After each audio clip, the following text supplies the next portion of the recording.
تو وہاں پہ 150 بچہ اسکول کا روزانہ ایک پہاڑی سے دوسری پہاڑی پہ جاتا ہے، ان کے پاس کوئی ٹرانسپورٹ نہیں ہے جانے کے لیے.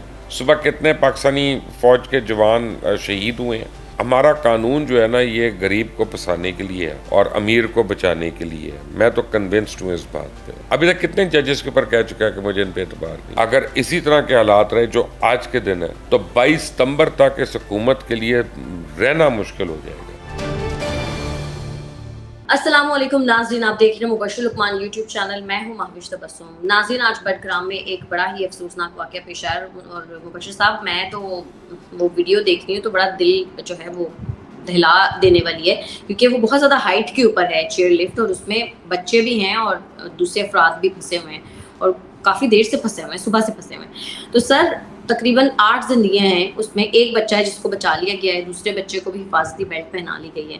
لیکن اس طرح کی بھی باتیں کی جا رہی ہیں کچھ کہ اس لیے ریسکیو آپریشن لمبا کیا گیا تاکہ کمپنی کی مشہوری ہو سکے. سر اس بے حسی پر آپ کیا کہیں گے؟ یہ تو آپ کے وہ فیوریٹ عمرانڈو اور یوتھیاز ہیں نا جو اس طرح کی بکواس کرتے ہیں. خان صاحب تو جیل میں ہیں. میں بتا رہا ہوں اپنا جیل میں جو تربیت کر کے گئے ہیں آپ کے پیرنٹس لاہور میں، لیکن جو انہوں نے آپ کی تربیت کی ہے وہی اپنا آپ کریں گی نا روزانہ آسٹریلیا میں. تو وہ اللہ تعالیٰ ان کو بھی سلامت رکھے، اللہ تعالیٰ آپ کو بھی سلامت رکھے، لیکن تربیت تو نظر آتی ہے نا پھر. اور دیکھیں 10 سال تو اپنی حکومت رہی ہے کے پی کے میں. یہ بٹگرام ہے کس جگہ؟ کے پی کے میں. تو وہاں پہ 150 بچہ اسکول کا روزانہ ایک پہاڑی سے دوسری پہاڑی پہ جاتا ہے، ان کے پاس کوئی ٹرانسپورٹ نہیں ہے جانے کے لیے. اور یہ ایک میک شفٹ قسم کی لوکل لوگوں نے وہاں پہ بنائی ہوئی ہے. اور یہ بھی اس میں بھی 2 بچے جو ہیں وہ ان میں سے ایک بیمار تھا، اس کو اسپتال لے کے جا رہے تھے. ٹھیک ہے نا. تو یعنی یہ انہوں نے کیا ہے وہاں پہ. اور اس کے بعد اب یہ اس طرح کی کمپنی کی مشہوری کہتے ہیں. آج ان کو پتہ ہے کہ صبح کتنے پاکستانی فوج کے جوان شہید ہوئے ہیں آج صبح کو. اور جو ہے وہ کیا کہتے ہیں کہ یہ اس طرح کی بکواس کریں. یہ does it make sense? No, it doesn't make sense. ان کو چاہیے کہ چپ کر کے کونے میں بیٹھے رہیں. تو سر ویسے جو ریسکیو آپریشن ہے اس کی کوئی اطلاعات ہیں ابھی تک آپ کے پاس؟ دیکھیں میرا خیال ہے کہ جب تک یہ پبلش کریں گے نا ہم ویڈیو، تب تک انشاءاللہ سارے ریسکیو ہو جائیں گے. بڑا کمپلیکس ریسکیو آپریشن ہے، کیونکہ اگر وہ کیبل کار کے 3 روپ سے 2 ٹوٹ گئے ہوئے ہیں اور ایک پہ وہ کیبل کار ہینگ کر رہی ہے، اور ہیلی کاپٹر جب اوپر آتے ہیں تو ایئر پریشر اور پڑتا ہے اس کے اوپر، تو وہ تیسری روپ سنیپ ہونے کا خطرہ ہے. تو ان کو بالکل سائڈ پہ آ کے ایک ایک کو نکالنا ہے، اس طرح کرنا ہے اور اپنا سٹرنگ آپریشن کرنا ہے. جو ہالی ووڈ کی فلموں میں آپ دیکھتے ہیں وہ ایک ریئل لائف میں ہو رہا ہے یہاں پہ. So it's a very very complex thing. اور ابھی مجھے جس بات کا مجھے خدشہ ہے وہ یہ ہے کہ اور آدھے گھنٹے کے بعد ویزیبلٹی 0 ہو جائے گی وہاں پہ، کیونکہ اندھیرا ہو جائے گا. اور مجھے نہیں پتا کہ ہمارے پاس نائٹ ویژن ہیلی کاپٹرز ہیں کہ نہیں ہیں. ایک آدھا شاید ہو، 1-2. اور مجھے یہ بھی نہیں پتا کہ وہاں پہ اس ایریا میں ہمارے پاس کوئی پائلٹس ہیں جو اس میں اسپیشلائز ہوں. تو اگر ایسی بات ہے تو صبح تک ویٹ کرنا پڑے گا. تو آپ سوچیں کہ کتنے لوگوں کو جلدی سے بھی ان کو نکالنا ہے. تو اللہ تعالیٰ بس رحم کر دے اپنا. کرے. صحیح بات ہے. لیکن سر ویسے یہ جو چیئر لفٹس ہیں جتنی بھی ہیں ان ایریاز میں، ان میں سے بیشتر ایسی ہیں جن کی حالت کافی نازک ہے. سر اس طرف کبھی کوئی وہ اس لیے نا کہ حکومت آپ کی رہی ہے نا وہاں پہ. فنڈ تو آپ لوگ سوشل میڈیا پہ لگاتے رہے ہیں، اور جب 1 ارب روپیہ 80 کروڑ روپیہ مہینے کا آپ لوگ اپنا وہ ارسلان بیٹوں کو دیتے رہیں گے، اور وہ جادوگرنی کہتی رہے گی مذہبی ٹچ دینا، تو یہ کچ دینا، تو یہ ہوگا نا پھر عوام کا پیسہ تو کھایا جائے گا. بڑی افسوس کی بات ہے. سر افسوس کس چیز پر کریں؟ وہ جو فاطمہ کا کیس ہے سر، اس کی کل پوسٹ مارٹم رپورٹ میں نے پڑھی، بڑا دل سر سیریسلی دکھا ہے. مطلب وہ تو ایسی چیزیں اس کے اوپر لکھی ہوئی ہیں کہ پڑھ کے کچھ ہوتا ہے. اور آپ سوچیں کہ اس 10 سال کی 9 سال کی بچی کے اوپر یہ سب ہوا ہے. سر کیا لگتا ہے آپ کو اس بچی کو انصاف ملے گا؟ دیکھیں میں آپ کو ایک بات بتاتا ہوں کہ اب جو اطلاعات آ رہی ہیں نا، میں نے اس پہ تھوڑی سی انفارمیشن دی ہے لوگوں سے، مقامی لوگوں سے. تو وہ جو اسد شاہ ہے اس کی والدہ کی حویلی سے موجود جو ہے نوکرانیوں کی ابھی تک جو تعداد پتہ چل رہی ہے وہ سینکڑوں میں ہے، کہ گزشتہ کئی سالوں سے 10 12 5 نہیں، سینکڑوں میں ہے. اور ایسی لڑکیاں جو کبھی گھر گئی نہیں ہیں زندگی میں، بس وہ آ گئی تھیں۔ سندھی میں اس قسم کی نوکرانیوں کو ہانی کہا جاتا ہے یا پھانی کہا جاتا ہے، اس طرح کا کوئی لفظ ہے ان کا۔ اس کا کوئی ایسے ہی نوکر کو یہ معاوضہ نہیں دیتے ہیں، ان کے بعد 2 وقت کا کھانا دیتے ہیں، 2 وقت کی روٹی دیتے ہیں، جیسی میسی 2 ٹکڑے ہو۔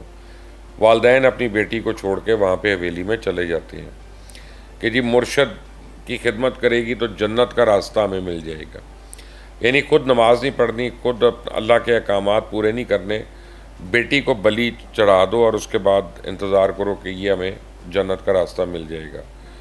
اب پیر صاحب، ان کی بیگمات اور ان کے حویلی میں موجود ملازمان ان بچیوں کے ساتھ کیا سلوک کرتے ہیں، تو یہ تو وہ راز ہیں جو حویلی کے اندر جو خواجہ سرا ہوتے ہیں ان کے ملازمین، ان تک رہتا ہے۔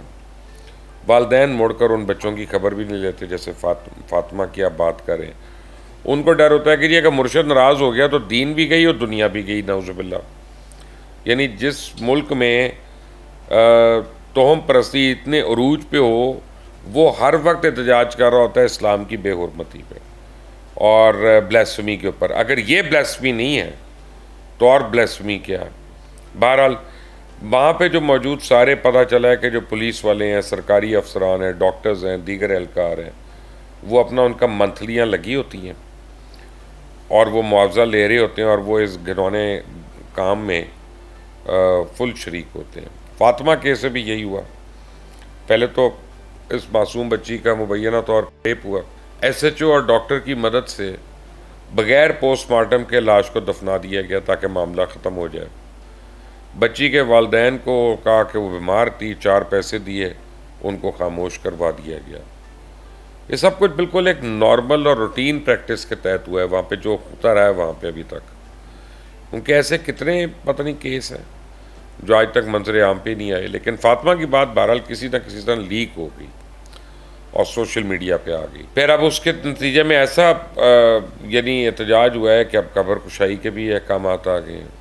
اب تازہ ترین یہ ہے کہ وہ حویلی جس کے اوپر کبھی کوئی پرندہ بھی پر نہیں مار سکتا تھا، وہاں پہ ایک پولیس پکٹ جو ہے وہ بنا دی گئی ہے۔ حویلی مکمل طور پہ ویران ہے کیونکہ جتنے وہاں پہ مرد ہیں وہ اپنی خواتین اور بچوں کے ساتھ فرار ہیں۔ اور رانی پور کی اس وقت قومی شاہراہ جو ہے وہاں پہ احتجاج ہو رہا ہے as we speak right now, اور ہزاروں گاڑیوں کی وہاں پہ قطاریں بھی لگی ہوئی ہیں۔ اب یہ ایسے مناظر ہیں کہ جن کو دیکھنے کے لیے ہماری تو آنکھیں ترس گئی، امیدیں دم توڑ رہی تھیں، لیکن اب سوشل میڈیا کی بدولت آج یہ دن دیکھنا نصیب ہو رہا ہے۔ اس پہ تو میں کہہ سکتا ہوں کہ سوشل میڈیا کا شکریہ کہ اس نے مجبور کر دیا فاطمہ کے قاتلوں کو کہ وہ اپنے گھر سے بھاگیں اور لوگوں کو کہ وہ سوتی گہری نیند سے اٹھ جائیں۔ اب فاطمہ کی جو قبر کشائی ہوئی، پوسٹ مارٹم ہوا، اس رپورٹ میں جو ہے وہ اس کے ساتھ وغیرہ اور اس کے ساتھ زیادتی جو ہے وہ اسٹیبلش بھی ہو گئی ہے۔ سب دیکھیں اب کیا ہوتا ہے آگے۔ تو سر وہ دائرہ ملزم تو ابھی تک جیل میں ہے، آپ کو کیا لگ رہا ہے اس کیس میں سزا ہوگی؟ معافی جب ہوگی نا تب دیکھیں گے۔ میں آپ کو بتاؤں، مجھے تو ابھی تک وہ بیچاری ہانٹ کرتی ہے کہ نور مقدم، ابھی تک تو اس کے مجرم کو سزا نہیں ہوئی ہے۔ ابھی تک وہ دوسری جو 5 لڑکیاں اسلام آباد میں جن کے باڈیز کو کاٹا گیا تھا اور مارا گیا تھا، ان کا پتہ ہی نہیں چلا قاتل کون ہے۔ آپ چھوڑیں اس ملک میں، ابھی تھوڑے دن پہلے آپ مجھ سے ایک سوال پوچھی تھی، 5 دن پہلے 6 دن پہلے، کتنا المناک واقعہ ہو گیا، ٹرین کا حادثہ ہو گیا جی، اور وہاں پہ دیکھیں وہ کوئی ذمہ دار نہیں۔ 10 دن پہلے کی بات ہے، کوئی انکوائری ہو گئی اس کی، کسی کو سزا ہوئی، ایک برطرف بھی نہیں ہوا۔ آپ چھوڑیں اس کو، وہ جو رضوانہ کیس ہے اس میں ابھی تک کسی کو سزا ہو گئی جو اتنے دن سے وہاں پہ اندر ہے، کیونکہ اپنا جج انوالوڈ ہے۔ آپ چھوڑیں یہاں پہ اپنا، میں بس یہ ہمارا قانون جو ہے نا یہ غریب کو پھنسانے کے لیے ہے اور امیر کو بچانے کے لیے ہے۔ میں تو کنونسڈ ہوں اس بات پہ، مجھے تو اس میں کوئی دو رائے نہیں ہے۔ تو اگر آپ یہ سمجھتے ہیں کہ فاطمہ کو انصاف ملے گا، کیا انصاف ملے گا بتائیں مجھے؟ یہ جملہ ہی غلط ہے، یہ سوال ہی غلط ہے۔ ایک بچی سارے ارمانوں کے ساتھ آپ نے اس کو بے دردی سے اس کو آپ نے کر کے آپ نے بہت بری طریقے سے آپ نے اس کو جان سے مار دیا, اب اس کو انصاف کیا ملنا؟ اور جو اس نے 10 سال کی زندگی تھی اس میں بھی صرف تکلیفیں جھیلیں, ماریں, گالیاں, ٹھڈے, کیا انصاف ملنا اس کو؟ سر اللہ کی عدالت میں تو ملے گا. میں وہ دیکھیں یہ میں ٹھیک ہے, لیکن ہم لوگ بھی جواب دیں نا.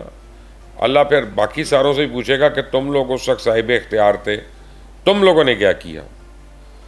تو پھر صرف وہ جعلی پیر نہیں وہاں پہ پھنڈا جائے گا, نعوذ باللہ, وہ سارے پھنڈے جائیں گے جو اس کیس میں اور اس طرح کے کیسز میں بہت کچھ کر سکتے تھے اور مسلطن خاموش رہے. ایسا ہی ہے سر. لیکن رضوانہ کیس اور یہ فاطمہ کیس, اس نے جو ہے یہ بہت ہلا کے رکھ دیا ہے پوری پاکستانی عوام کو. اس کے ان دونوں کیسز کے اوپر کیس نے لایا ہوتا ہے, نور مقدم نے نہیں لایا. وہ بھی ہوا تھا سر. ہر نور مقدم نے کیا ہوا ہے, چلے مجھے بتائیں کیا ہوا اس کے قاتل کے ساتھ, کتنے سال ہو گئے؟ مجھے تو ٹائم لائن بھول گئی ہے کہ یار کب کی بات ہے یہ. سر ایٹ لیسٹ وہ جیل میں تو ہے نا یار.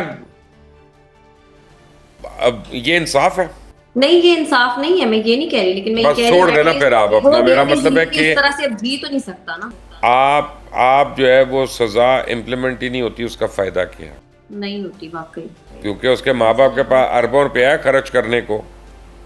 وہ ٹائم لیپس کرا رہے ہیں. انہوں نے پورے ملک کو بھلوا دیا ہے کہ نور مقدم بھی تھی. ملک میں کسی کو یاد نہیں ہے. جب میں کہتا ہوں اس میڈیا پہ آپ دیکھیں, حیرت ہوتی ہے کہ یار اس بچی کی برسی یاد کرا دو لوگوں کو, اس بچی کی برتھ ڈے یاد کرا دو, یعنی آج گریجویشن کا دن تھا اس کا, آج کے دن وہ یاد کروا دو لوگوں کو تاکہ قاتل نہ بچ جائے کسی طرح. ہم تو وہ بھی نہیں کر رہے. بس تھوڑے دن میڈیا پہ بات ہوتی ہے اور اس کے بعد سب خاموش. کچھ اچھا وہ بھی نہیں ہوئی, نور مقدم کے بارے میں نہیں ہوئی, وہ صرف سوشل میڈیا پہ 3 لوگوں نے رکھا, کوئی ایسی بات نہیں. نور مقدم پہ پھر بھی چلے, اس ٹائم چینلز والے بھی کر رہے تھے بات, نہیں کر رہے تھے. ماوش 3 دن کے بعد روپیہ کھلا ہے, کرائم رپورٹرز چپ کر کے بیٹھ گئے. سر خان صاحب کی بات کر لیتے ہیں. خان صاحب نے جیل سے اسلام آباد ہائی کورٹ کے جو چیف جسٹس ہیں ان کے خلاف عدم اعتماد کا ریفرنس سپریم جوڈیشل کونسل کو بھجوا دیا ہے. سر آپ کو کیا لگ رہا ہے یہ ریفرنس سنا جائے گا؟ کیونکہ پہلے ان کے بہت سارے ریفرنسز سنے نہیں گئے. دیکھیں میرا مطلب ہے کہ عمران خان پتہ نہیں کیا چاہتا ہے, کہ وہ ابھی تک کتنے ججز کے اوپر کہہ چکا ہے کہ مجھے ان پہ اعتبار نہیں ہے, کتنی عدالتوں کو کہہ چکا ہے کہ اس پہ اعتبار نہیں ہے, FIA کو, GIT کو, اسپیشل برانچ کو, سب کو کہہ چکا ہے, پولیس کو. یعنی تو پھر اس کا مطلب ہے کہ ٹرائل ہی نہ ہو, کرے ہی نہ, کیونکہ ہر ایک کے اوپر وہ کہی جا رہا ہے, اداروں کے اوپر کہی جا رہا ہے, فوج کے اوپر بھی کہہ چکا ہے, وہ بار بار کہہ چکا ہے. تو بیسیکلی وہ یہ چاہتا ہے نا کہ اس کا ٹرائل ہی نہ ہو. وہ مجھے یاد آ گیا کہ 2 بندے تھے, ان کو سزائے موت ہو گئی, اور مجھے بالکل عمران خان والی بات لگتی ہے کہ, اور ایک کو انہوں نے پوچھا کہ اچھا بھی ایک خواہش ان کی پوری کر دو مرنے سے پہلے. تو وہ جناب ایک کو پوچھا انہوں نے, اس نے کہا کہ جی میں مرنے سے پہلے سارنگی بجانا سیکھنا چاہتا ہوں. تو اگلے نے کہا اچھا ٹھیک ہے دے دو اس کو. کہا تھا کتنا ٹائم لگے گا سارنگی سیکھنے میں؟ انہوں نے کہا کہ جی کم از کم 30-35 سال لگتے ہیں اچھی طرح سارنگی کو سیکھنے میں. لو جی یہ تو اپنے لیے 35 سال بائی کر گیا. دوسرے کو پوچھا ہاں بھائی آپ کیا کرنا چاہتے ہیں؟ کہتا ہے میں بھی سارنگی سیکھنا چاہتا ہوں, لیکن اس بندے سے کہ جب یہ پہلے ٹرین ہو جائے گا نا اس کے بعد مجھے سکھائے گا. تو یہ عمران خان ہے کہ وہ 70 سال لے کے بیٹھا ہوا ہے پہلے سے. سر صدر عارف الوی صاحب نے جس سرکاری آفیسر حمیرہ احمد کو اپنا پرنسپل سیکرٹری نامزد کرنے کا کہا تھا, انہوں نے چارج لینے سے انکار کر دیا ہے. سر کیا وجہ ہے اس کی؟ جاتے جاتے پوائنٹ سکورنگ کر رہا ہے نا, وہ دانتوں کا کیڑا نکالنے والا جھوٹا آدمی, اور خود ہیرو بننا چاہتا ہے. پہلے ایک افسر کی قربانی دی, اب سارا ملبہ دبانے کی کوشش کر رہا ہے. اب اسی طرح کی کوشش کی جا سکتی ہے نا. اسلام آباد کا کوئی پبلک آفسر جو ہے وہ اس کے ساتھ کام ہی نہیں کرنا چاہتا, کیونکہ جھوٹا آدمی ہے, اپنے سٹاف کے اوپر الزام لگا رہا ہے. تو who wants to work with a person like that? Sir cipher معاملے پر شاہ محمود قریشی صاحب تو گرفتار ہو گئے, لیکن آج پتہ چلا کہ اسد عمر صاحب تو گرفتار ہی نہیں ہوئے. تو اعظم خان صاحب کے بعد ان دونوں میں سے کیا لگتا ہے آپ کو, خان صاحب کے خلاف کون بیان دے سکتا ہے؟ نہیں, اب خان صاحب کے خلاف تو ابھی دونوں نہیں دیں گے, میرا نہیں خیال. اسد عمر کو بہرحال اس کیس میں ضمانت میں دی ہے, اور شاہ محمود پھنستے زیادہ ہیں کیونکہ وہ بہرحال اس وقت فارن منسٹر تھے, اور فارن منسٹر کی کسٹڈی میں آتا ہے سائفر وغیرہ سب کچھ, یا فارن سیکرٹری کی کسٹڈی میں آتا ہے. تو لے کے کون گیا کیبنٹ میں عمران کے پاس؟ کیا وہ اعظم خان کے تھرو گیا ہے, وہ شاہ محمود کے تھرو گیا ہے؟ یہ ابھی اسرٹین ہونا ہے. تو ابھی ذرا جلد ہے, قبل از وقت ہے کہ کوئی کسی کے خلاف بیان بازی کرے. سر, نیب ترامیم کی وجہ سے نیب نے مریم نواز کی جو ضمانت منسوخ کرنے کی درخواست ہے وہ واپس لے لی ہے, تو اب نون لیگ والے یہ کیسے کہیں گے کہ ہم نے عدالتوں سے لڑ کر انصاف لیا؟ دیکھیں, سپریم کورٹ نے رمضان شوگر مل کیس میں ضمانت منسوخ کرنے کی درخواست تو واپس لینے کی بنیاد پہ خارج کر دی ہے. تو نیب پروسیکیوٹر نے عدالت سے یہ استدعا کی کہ مریم نواز کا کیس جو ہے وہ نیب ترامیم کے بعد قابل سماعت ہی نہیں رہا, اسی درخواست خارج کرنے کی بجائے اس کو نمٹا دیں. چیف جسٹس نے پروسیکیوٹر سے پوچھا کہ اس کو نمٹا دیں تو آپ کو پسند آئے گا؟ انہوں نے کہا ہاں جی. انہوں نے اس کو نمٹا دیا. اب دیکھیں کہ انصاف مانگنے والا کیا کر رہا ہے اور انصاف دینے والا کیا کر رہا ہے. آپ کو پسند آئے گا؟ آپ دیکھیں, یہ انصاف ہے ہمارے ملک میں. باقی ملزمان کو پوچھ لیا کریں آپ کو پسند آئے گا تو بڑا اچھا لگے گا, لیکن ایسا نہیں پوچھیں گے نا, کیونکہ نہیں, کب مجھے تو آپ چھوڑ دیں بس, میرا منہ نہ کھلوائیں. سر, انٹر بینک میں ڈالر مزید مہنگا ہو گیا ہے, 299.01 پر بند ہوا ہے, جو کہ ظاہر ہے انٹر بینک میں بلند ترین سطح ہے ڈالر کی. تو سر, یہ ٹیکنوکریٹ تو ملکی حالات ٹھیک کرنے آئے تھے, یہ تو مزید خراب ہو گئے. جو آنے دیں ٹیکنوکریٹ, یہ ٹیکنوکریٹ تو نہیں ہے ان میں سے, بہت سے ان میں سے تو گانے بجانے والے لوگ ہیں اور کارٹونز بھی ہیں کچھ, تو جن کی پسند ہے وہ اسی طرح کی چیزیں ان کو پسند آتی ہیں. بہرحال لیکن یہ ہے کہ ان سے نہیں ہونا کچھ. اور میں آپ کو آج بتا رہا ہوں, آج آپ ڈیٹ مارک کر لیں, 22 اگست ہے. اگر اسی طرح کے حالات رہے جو آج کے دن ہے تو 22 ستمبر تک اس حکومت کے لیے رہنا مشکل ہو جائے گا. یا اگر انہوں نے کوئی ہوش کے ناخن نہ لی اور اپنی صحیح گورننس نہ دکھائی تو لوگ کھڑے ہو جائیں گے ان کے سامنے. یہ بوائل اپ ہو رہا ہے اور میں دیکھ رہا ہوں, میں لوگوں کو ملتا ہوں روز, میں سڑک پہ دیکھتا ہوں, میں ٹریفک, یار آپشن نہیں, لوگ کہتے ہیں پھر یہ آپشن نہیں ہے. صحیح سے چلیں دیکھتے ہیں مبشر صاحب. ٹھیک ہے, بہت شکریہ آپ کا آج کے پروگرام کے لیے. اگر آپ کو ہماری ویڈیو پسند آتی ہے تو چینل کو کر دیں لائک, سبسکرائب اور شیئر, اور اپنی قیمتی رائے سے ہمیں ضرور آگاہ کیجیے گا. ہمیں اجازت دیں, اللہ نے کے پاس.